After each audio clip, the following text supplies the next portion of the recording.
Olá você, meu irmão e minha irmã inscrito nesse canal. Eu sou o reverendo Anderson e vou falar um pouco no vídeo de hoje sobre o reinado da Rainha Maria I da Inglaterra, conhecida como Maria a Sanguinária, né, devido à sua perseguição para com os protestantes naquele seu reinado. Maria I é de 18 de fevereiro de 1516 a 17 de novembro de 1558. Foi rainha reinante da Inglaterra e Irlanda, de 1553 até a sua morte, além de rainha consorte da Espanha a partir de 1556, sendo filha de Henrique VIII com a sua primeira esposa, a rainha Catarina de Aragão, ela que vai ser a primogênita, né, a primeira filha do rei Henrique VIII, mas como o Henrique VIII tinha colocado na sua cabeça que ele não queria deixar no seu lugar, né, uma mulher, e sim queria que um homem fosse o seu sucessor. Ele achava que uma mulher no trono ia significar para aquela nação uma nação fraca por ter uma mulher à frente de seu país, né? Então ele coloca isso na cabeça de que é passar a coroa para um homem e não para uma mulher, né?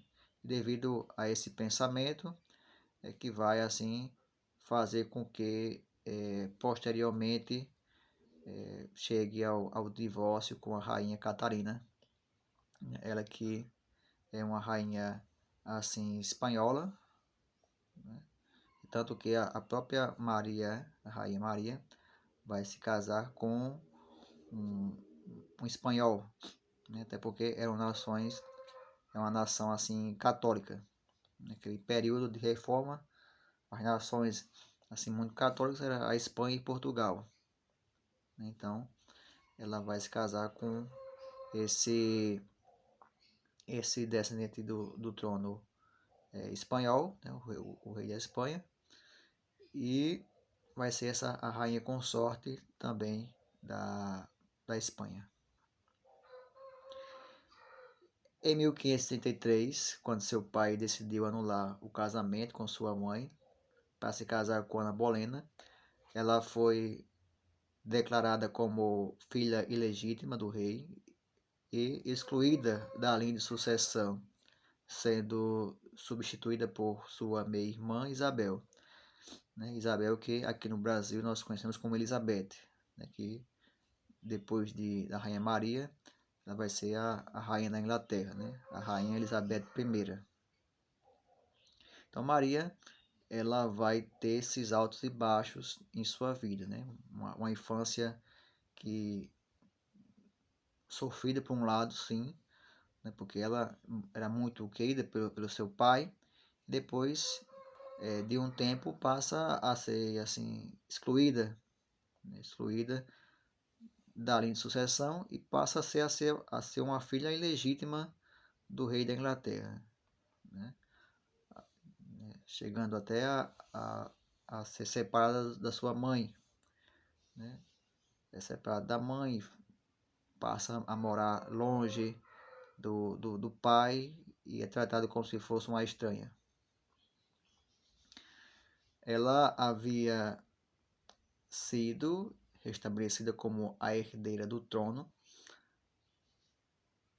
atrás de seu meio-irmão Eduardo VI, cujo o reinado aplicou a reforma protestante na Inglaterra, proibindo também que o catolicismo, instituição seguida por Maria, fosse praticado em todo o reino. Quando teve conhecimento de sua iminente morte, movido pela diferença religiosa com sua meia-irmã, Eduardo assinou um documento onde escolhia sua prima, Joana Grey, como sua legítima sucessora. No entanto, Maria reuniu forças no reino e conquistou o apoio popular, depondo 9 dias depois de sua ascensão. Então, nesse outro fato histórico, né, nós narramos que Maria passou a ser uma filha ilegítima e não constar mais nessa linha de sucessão. Esse período já foi quando o seu pai casou-se com Ana Bolena. Quando ela passa a voltar a ser uma filha legítima do rei e a contar também na sucessão atrás de Eduardo VI, já é quando Henrique VIII estava casado com a rainha Ana, né, que é a mãe de Eduardo VI. Eduardo VI, que nós fizemos um vídeo falando um pouco sobre ele que vai ser o primeiro rei protestante da Inglaterra, né? Então, você percebe que ele já foi criado protestante, ele vai gostar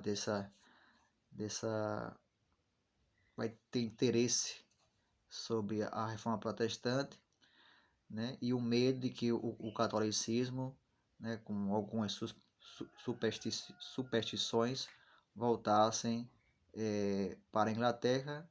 Também a questão financeira, né, da qual muitos temiam isso, né, da qual boa parte da riqueza do país passasse a ser distribuído para Roma, né? Então ele vai passar a sucessão para uma prima, né, que vai ficar pouco tempo no poder, porque a rainha Maria vai reunir forças com algumas pessoas e através da força, né, através desse levante, vão retirar a Joana Grey do poder, né? Ela que nem vai constar assim entre as rainhas mesmo da Inglaterra, pelo pouquíssimo tempo. Creio que não chegou nem a ser coroada devido a esse período.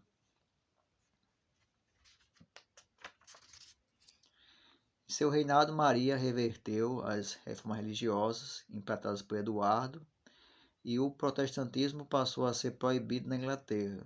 Aquilo que Eduardo fez, né? Eduardo que proibiu o catolicismo no país, a moeda já inverteu. Agora já é proibido o protestantismo no país. Em 1556, ela se tornou rainha consorte da Espanha, graças ao seu casamento com Felipe II, o único filho de seu primo Carlos V. O matrimônio foi recebido com uma revolta popular organizada por Thomas, que buscava depô-la em favor de sua meia-irmã. No entanto, o levante fracassou e Isabel foi aprisionada na Torre de Londres. Do mesmo jeito que Maria fez um levante para tirar a Joana Grey, esse Thomas ele organizou um levante para colocar sua meia-irmã no poder, né, Rainha Isabel, Elizabeth I, sendo que esse levante ele não teve tanta força como foi o de Maria, e ela conseguiu assim derrotar esses protestantes e aprisionou a sua meia-irmã em um castelo.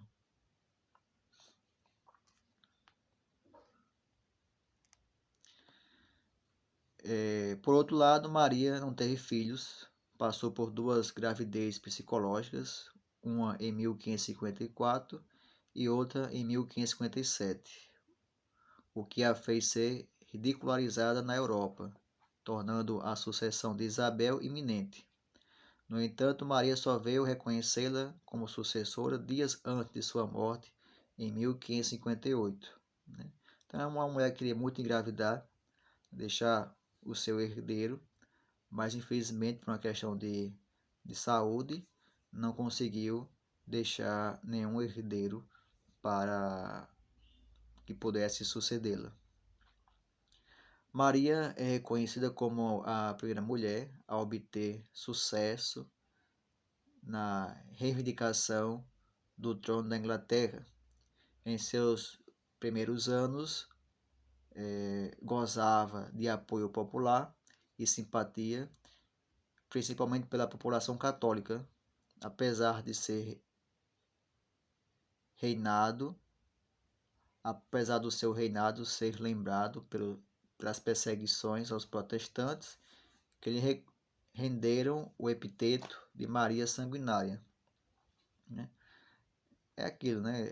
Você vai ser bom para alguns e ruim para outros, né? O caso dela é que ela causou uma perseguição em massa com os protestantes, né? Você não vai encontrar essa perseguição assim tão forte no reinado de Eduardo VI, como você vai encontrar no reinado da Maria I, né?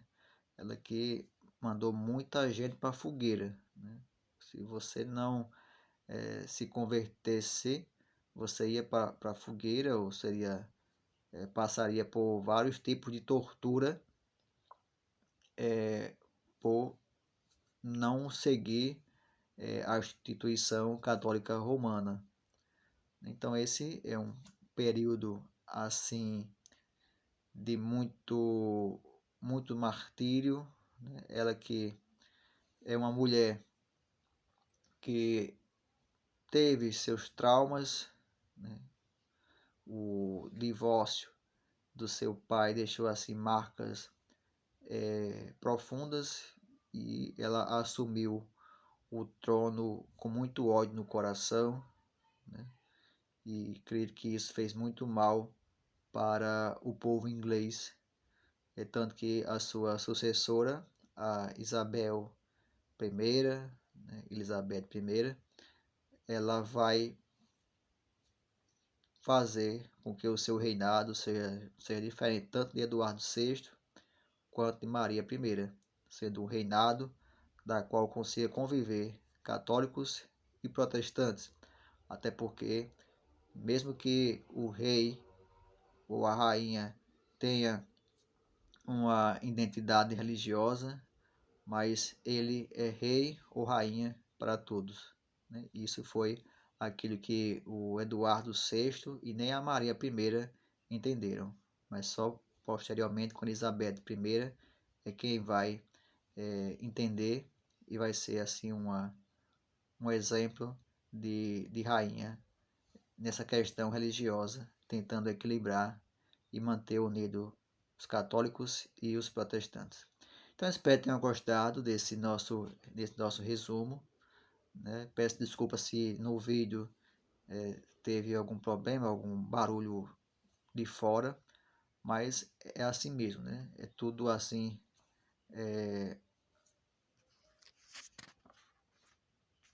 preparado, simples, né? Mas com muito carinho, para que cada um de vocês conheça um pouco da história da Igreja Anglicana e o que ela passou durante a Reforma Protestante. Então, um forte abraço para todos, né? Fiquem com Deus, se inscrevam em nosso canal, curtam, compartilhem, né? Ative o sininho para obter notificações sobre novos vídeos. Então, Deus abençoe a todos e até o próximo vídeo, se Deus quiser.